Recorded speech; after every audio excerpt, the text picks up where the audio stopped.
Husband chose a simple ring for his bride. Who scoffed? What would happen if the simplest gift hid the future you've always dreamed of?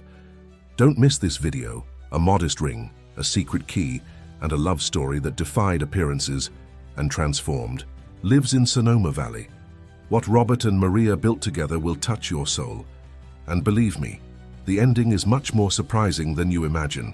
Subscribe to our channel now and join us in this story where true value isn't always visible at first glance. The sun was beginning to set behind the mountains of California, painting the sky in shades of orange and purple. Robert Mendoza watched the sunset from his small plot on the outskirts of Sonoma Valley, where time seemed to pass at a different rhythm. His hands, weathered by work, caressed a small velvet box that he carefully kept in his shirt pocket. Inside it, the fruit of months of sacrifice and work, a simple, polished gold ring without grand ornaments or ostentatious stones. For almost a year, Robert had saved every dollar that his modest farm, Almond Grove, provided him. He had sold part of his avocado harvest, some cattle, and even old tools he no longer used. He wasn't a man of luxuries. His life had always been marked by simplicity and hard work, values inherited from his father and grandfather, men of the Ai, land forged by the sun and the seasons. What nobody knew, not even Maria Foster, the woman who had stolen his heart, was that the ring hid something more valuable than any diamond, a small secret compartment where a tiny key rested. That key represented the future that Robert had meticulously planned for both of them. Maria had arrived in Sonoma Valley 3 years ago, fleeing from the hustle and bustle of New York City. The granddaughter of one of the most renowned jewelers in the city, she had grown up among precious gems and fine metals. She had fallen in love with the tranquility of that wine country town, but had never managed to completely detach herself from certain luxuries she was accustomed to. "Are you sure it's enough, Robert?" The voice of Mrs. Carroll, his godmother and confidant, interrupted his thoughts as she served him a steaming cup of coffee. "For a sincere heart, godmother, this is more than enough," he replied with a certainty that contrasted with the slight trembling of his hands. Mrs. Carroll took the small box and observed the ring carefully. "It's beautiful, son, but Maria, she comes from a different reality. Her friends from the city show off ostentatious jewels on their fingers." "I know," Robert sighed. "But this ring has a value that goes beyond what can be seen at first glance. I just hope she can understand it." That night, under the starry canopy of Sonoma, Robert prepared a simple dinner in the courtyard of his farm. Lantern lights dimly illuminated the table, while the sound of crickets composed the perfect soundtrack for the occasion. When Maria arrived, wearing a flowery dress that accentuated her slender figure and caramel skin, Robert's heart raced. The Fouai. Dinner passed with laughter and anecdotes. Maria spoke enthusiastically about her small artisan shop in the historic center, which was beginning to attract foreign tourists. "You know, today a couple from Europe came by who were enchanted with my hand-woven scarves," she commented with a sparkle in her eyes. "They bought 3 pieces and told me that when they return to London, they'll recommend my shop to all their friends." Robert listened to her, captivated, admiring her passion and enthusiasm. When the moment came, he gathered his courage, took Maria's hand in his, and kneeling before her, took out the small velvet box. "Maria Foster, since you came into my life, everything has taken on a new meaning. Would you do me the honor of becoming my wife?" Maria's face lit up for an instant, but upon opening the box and seeing the ring, her expression subtly changed. A polite smile replaced her initial excitement, and a fleeting flash of disappointment crossed her gaze. However, she quickly composed herself. "Yes, Robert, I accept," she responded, extending her hand for him to place the ring on her finger. The golden metal shone timidly under the light of the lanterns. That night, as Robert drove her back to her house in town, he couldn't help but notice a certain distance in his fiancée. When saying goodbye with a kiss at the doorway, she looked at the ring on her finger again. "It's nice," she commented with a smile that didn't reach her eyes. "Simple, but nice." "Like our love," he replied, gently squeezing her hands. "Sometimes what's most valuable isn't what shines the brightest." In the following days, Maria's friends didn't take long to notice the new ring on her finger. At the cafe in the main square, Sofia Dominguez, her childhood friend, who had also moved from the city, examined the jewel with an indecipherable expression. "This is what Robert gave you?" she asked, not hiding her surprise. "I thought he would give you something more impressive. After all, everyone knows you're the granddaughter of Frederick Foster, the jeweler." "Robert is a simple man," Maria defended him, although a telling blush covered her cheeks. "He values other things." "Of course," intervened Lucy Torres, another friend who flaunted an engagement ring with a considerable diamond. "But darling, you deserve more. This ring doesn't even have a stone." Her friend's words remained etched in Maria's mind. That night, observing the ring in the light of her bedroom lamp, she couldn't help but feel a pang of disappointment. Robert was a good man, hard-working and honest, but didn't she deserve something that better reflected her worth? Doubts began to grow like shadows in her heart, while the wedding date inexorably approached on the calendar. The wedding preparations advanced among sighs and forced smiles. Maria had chosen a small chapel in the center of Sonoma Valley for the ceremony, decorated with bougainvillea and candles. While trying on her dress in Mrs. Hope's workshop, the best seamstress in town, she couldn't help but think about her friend's words over the last 3 months. "Are you sure you want to continue with this?" Sophia had asked her the previous week while they were having coffee in the square. "You're still in time to ask him for a different ring, or you could use some of your grandfather's jewelry for the ceremony." "I can't do that," Maria replied, although the idea had already crossed her mind more than once. Robert would feel hurt. "He'll get over it," Lucy insisted, joining the conversation. "Men always do. Besides, what will your parents say when they see such a simple ring? Your grandfather was one of the most prestigious jewelers in New York City." Those doubts tormented her, while Mrs. Hope adjusted the last details of the dress. In the mirror was reflected a beautiful bride, but with a lost gaze. "You look gorgeous, sweetie," commented the elderly seamstress, "but your face doesn't show the joy a bride should have. Is something troubling you?" Maria shook her head, forcing a smile. "Just nerves, Mrs. Hope." The wedding day arrived with a splendid dawn over the colorful streets of Sonoma. Robert's small farm had been transformed for the occasion, with floral arrangements, lights, and a huge tent that gave shade to the tables arranged for the banquet. Family and friends from both sides gathered to celebrate the union. When Maria walked toward the altar on her father's arm, whispers of admiration filled the chapel. Robert waited for her with a gaze full of love and trembling hands.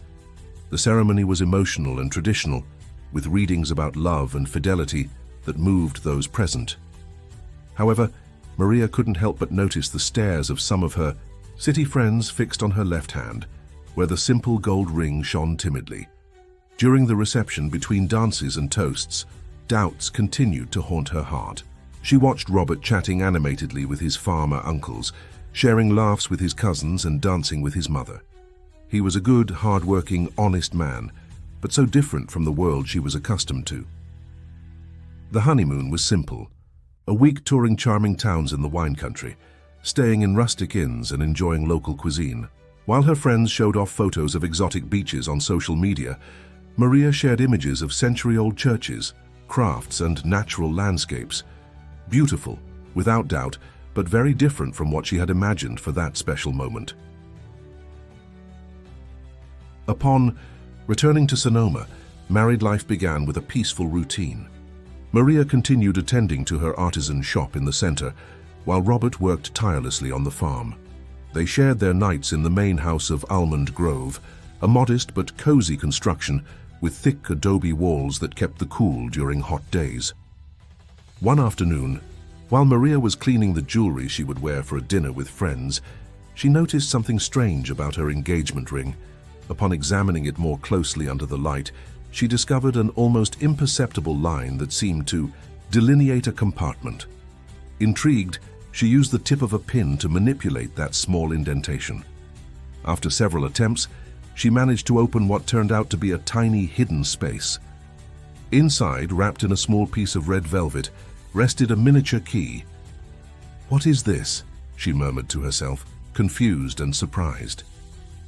When Robert returned from the fields that night, Maria was waiting for him on the porch with the ring and the small key in her extended palm. "What does this mean?" she asked directly, showing him her discovery. Robert smiled, a serene and mysterious smile she had never seen before. "I was waiting for you," he simply replied. "Follow me." He took her hand and led her through the avocado orchards until they reached a remote area of the property that Maria had never visited. There, among leafy trees, stood a construction covered by tarps. "Before I show you this," said Robert, stopping, "I want you to know that I understand your doubts about us. I know you expected more, that perhaps I disappointed you with such a simple ring and a life so different from what you knew." Maria lowered her gaze, embarrassed to see her most intimate thoughts exposed. "But I also want you to know," he continued, "that from the first day I saw you, I've been working to build something special. Not something that shines on the outside, but something that will last forever." With a decisive gesture, Robert removed the tarps, revealing a beautiful colonial-style house, small but elegant, with walls in a soft ochre color and large windows that reflected the sunset. An incipient garden surrounded the construction, with newly planted roses and a stone path leading to the main entrance. "This is Jasmine House," explained Robert as he guided Maria to the door. "I've been building it for the last 2 years, with the help of my Uncle Jack, who is a master builder. Every detail, every corner I thought of for you." Maria remained silent, assimilating what she was seeing. When they reached the door, Robert pointed to the lock. "That small key you found doesn't open this door," he explained. "It opens something more valuable." He led her inside the house, where empty rooms waited to be furnished and decorated. In the main room, on a carved wooden shelf, rested an antique wooden chest. Robert took the tiny key from Maria's hand and inserted it into the chest's lock. With a soft click, the lid opened. Inside were legal documents certifying the ownership of that house and 5 acres of fertile land in both their names. Next to the papers, an envelope contained photographs of what that place had been before, an arid and abandoned plot that Robert had transformed with his own hands into a blooming garden. "Why didn't you tell me anything?" asked Maria with a trembling voice as silent tears rolled down her cheeks. "I wanted it to be a surprise," he responded softly, "and I also wanted to be sure that you chose me, not what I could offer you." In that moment, as if a veil had been drawn back from her eyes, Maria saw for the first time the true value of what she had. It wasn't a ring with diamonds or an ostentatious wedding that defined the love Robert professed for her, but every drop of sweat shed to build a future together, every dawn working the land thinking of her, every decision made with the heart. The following months were of adaptation and discovery for Maria. She learned to value the slow pace of country life, to recognize the different bird songs at dawn, and to enjoy the taste of freshly harvested fruits. Jasmine House, as Robert had named it, gradually filled with artisanal furniture and objects with history. Some pieces came from Robert's family, others were treasures found in Sonoma's antique markets, and several had been created by local artisans who frequented Maria's shop. Her perspective on life and what really matters was subtly changing. When her friends from the city visited her, she no longer felt that pang of shame when showing them her home or her ring. Now she proudly spoke of the projects she shared with Robert, the expansion of the orchard, the construction of a small greenhouse for medicinal plants, the plans to raise heritage chickens. However, life is never free from trials. One October afternoon, while Maria was attending to her shop in the center, she received a visit from Edward Valmont, a businessman from Santa Rosa, with whom she had coincided at several artisan events. "Maria, what a pleasure to see you," he greeted effusively. "I've come to Sonoma on a matter that might interest you enormously."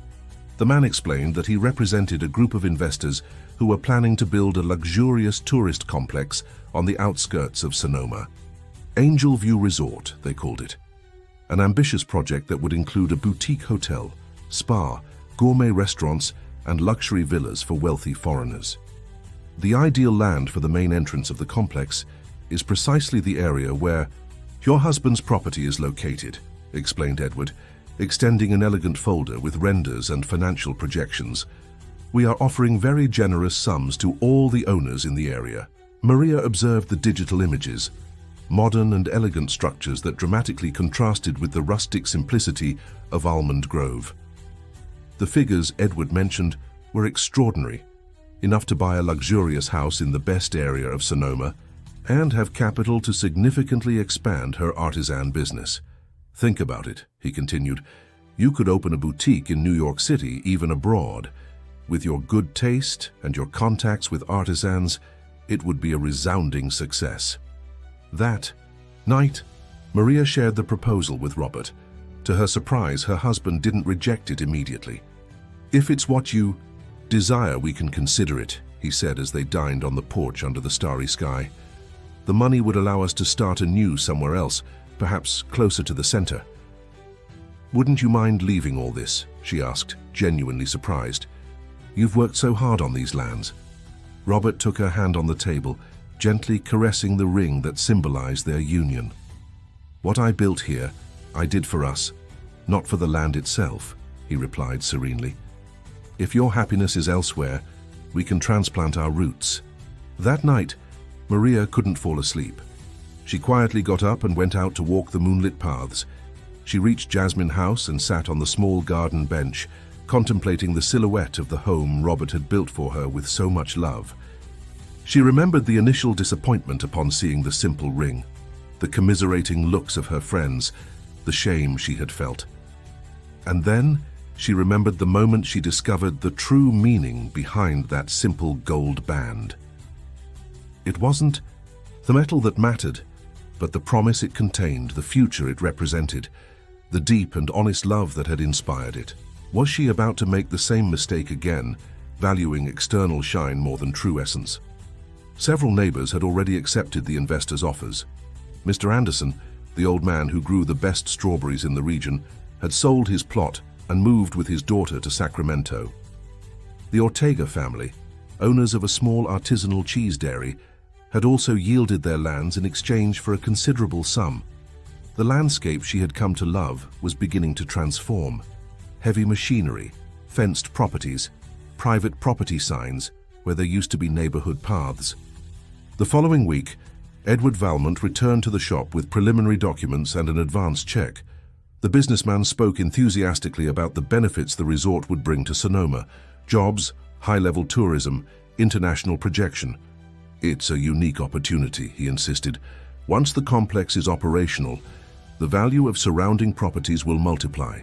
Whoever doesn't sell now will regret it later. But something had changed in Maria. As she listened to the businessman, her gaze fell on a scarf being woven by Mrs. Grace, an elderly artisan from the mountains who supplied her with exclusive pieces. Each thread, each knot, each color had a meaning and a story. It wasn't just a beautiful garment. It was the result of generations transmitting knowledge, a tradition, a way of understanding the world. I'm sorry, Edward, she finally said, returning the unsigned documents. We won't be selling. The decision took the businessman by surprise, who insisted by increasing the offer by 30%, but Maria remained firm. That night, when she communicated her decision to Robert, she expected to encounter resistance or at least surprise. Instead, he smiled with that serene expression she had learned to love. Are you sure? He simply asked. It's a lot of money. There are things that don't have a price, she responded, intertwining her fingers with his. You've taught me to see them. The following months weren't easy. The Angel View project faced complications: protests from environmental groups, irregularities in permits, conflicts among investors. Finally, after a year of interrupted works and scandals in the local press, the ambitious complex was abandoned. The sold lands were left in a legal limbo. Some plots were bought back by their original owners at much lower prices. Others remained barren, with half-built structures like scars on the landscape. Meanwhile, Almond Grove and Jasmine House flourished. Maria had expanded her shop to include a workshop where local artisans taught classes to tourists interested in traditional techniques. Robert, inspired by the growing interest in organic products, had converted part of his crops into an agroecological garden that supplied several restaurants in Sonoma. The most significant change came 3 years later, when a prestigious sustainable tourism magazine published an extensive report on Almond Grove, Sonoma's rural paradise. The photographs showed the exuberant orchards, Jasmine House surrounded by flowers, and Maria and Robert sharing their lifestyle with visitors seeking to reconnect with nature and authentic traditions. Soon they began to receive requests from people who wanted to stay to experience life in the American countryside. Almost without planning it, they found themselves transforming an old barn into guest rooms and organizing workshops on traditional cooking, sustainable agriculture, and local crafts. What had begun as a personal project became a model admired and replicated in other regions. Maria and Robert were invited to share their experience in forums on rural tourism and cultural preservation. Their story inspired others to value the authentic, the simple, the true. One afternoon, while contemplating the sunset, from the porch of their house, Robert noticed that Maria was playing with her wedding ring, gently turning it on her finger. "What are you thinking about?" he asked with curiosity. "About how I almost let all this escape by not knowing how to look beyond the obvious," she replied with a smile. "About how a simple gold ring hid more value than all the jewels I ever desired." Robert kissed her hand tenderly. "Sometimes we need time to learn to see with the heart." A group of guests was approaching along the path, ready for the traditional cooking class that Maria would teach that night. Amid laughter and animated conversations, they headed toward the outdoor kitchen, where fresh ingredients and clay utensils waited to be transformed into a feast of authentic flavors. As Maria explained the cultural importance of each dish, her gaze met Robert's, who was observing her from the door. In that silent exchange, there was more richness than in all the treasures of the world. Complicity, respect, gratitude, and a love that, like fine wine, had become deeper and more complex with the passage of time. True fortune, Maria understood, wasn't in what they possessed, but in what they had built together. Not in the external shine of things, but in the invisible value that only the eyes of the heart can appreciate. Dear listeners, we hope that the story of Robert and Maria has moved you as much as it has moved us. This tale reminds us that the true value of things isn't always in their appearance, but in the deep meaning they hide. To continue this emotional journey, we've prepared a special playlist with equally captivating stories about true love and the decisions that mark our lives. Find it here by clicking to your left. If you liked this story, don't forget to subscribe to our channel and give the video a like. Every day we bring unique tales that explore the complexity of the human heart and the choices that define our path. Have you ever discovered that what was truly valuable was hidden before your eyes? Or perhaps, like Maria, did you have to learn to see with your heart to find true happiness? We await you in the comments to share your experiences. Remember, sometimes the greatest treasures come in the simplest packages.